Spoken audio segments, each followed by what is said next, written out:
आज नवरात्रि के 7वें दिन सुनेंगे माँ कालरात्रि की व्रत कथा। शारदीय नवरात्रि के 7वें दिन यानी आज माँ कालरात्रि को पूजा जाता है। ये दिन माँ कालरात्रि को समर्पित है। इस दिन माता की विधिवत पूजा अर्चना की जाती है। माता रानी की पूजा करने से सभी मनोकामनाएं पूर्ण होती हैं। माँ दुर्गा का 7वां स्वरूप माँ कालरात्रि असुरी शक्ति और दुष्टों का विनाश करने वाला है। दानव, दैत्य, राक्षस, भूत प्रेत माँ के स्मरण से ही डर के भाग जाते हैं। माँ कालरात्रि का रूप देखने में बहुत ही भयानक है। माँ कालरात्रि के बाल बड़े और बिखरे हुए हैं। माँ दुर्गा की 7वीं शक्ति कालरात्रि चमकीले भूषण पहनती है। माता रानी की 3 आँखें हैं। माता कालरात्रि का रूप उग्र है। उनका रंग सांवला है और वो गधे की सवारी करती हैं। वो अपने गले में खोपड़ियों की माला पहनती हैं और उनके 4 हाथ हैं। आइए जानते हैं माता कालरात्रि की कथा।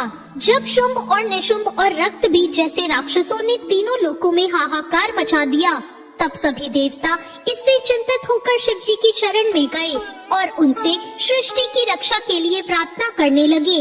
भगवान शिव ने माता पार्वती को भक्तों की रक्षा के लिए दैत्य का वध करने को कहा।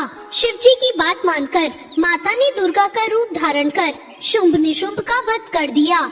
जब माँ दुर्गा ने रक्त बीज दानव को मौत के घाट उतारा, तो दैत्य के शरीर से निकले रक्त से लाखों की संख्या में रक्त बीज उत्पन्न हो गए। ये देखकर माँ दुर्गा ने अपने तेज से कालरात्रि को उत्पन्न किया और फिर माँ दुर्गा ने दैत्य रक्त बीज का वध कर दिया और उसके शरीर से निकलने वाले रक्त को जमीन पर गिरने से पहले ही माता ने अपने मुख में भर लिया। इस तरह माँ दुर्गा ने दैत्यराज के सभी रूपों का गला काटते हुए उनका वध कर दिया। या देवी सर्वभूतेषु माँ कालरात्रि रूपेण संस्थिता नमस्तस्यै नमस्तस्यै नमस्तस्यै नमो नमः। देवी कालरात्रि को कुमकुम से पहले तिलक करें, इसके बाद लाल मौली, गुड़हल और रात रानी के फूल चढ़ाएं। अंत में माँ कालरात्रि की आरती करें।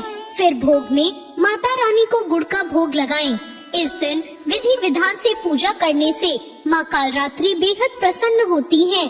भक्त सप्तमी के दिन देवी को श्रृंगार भी चढ़ाते हैं, जिसमें सिंदूर, काजल, कंघी, बालों का तेल और अन्य चीजें शामिल होती हैं। देवी की पूजा करने से ग्रहों के दुष्प्रभाव खत्म होते हैं और सभी के जीवन में खुशियाँ आती हैं। देवी अपने भक्तों की सभी मनोकामनाएं पूर्ण करती हैं और उनकी सभी बाधाओं को दूर करती हैं।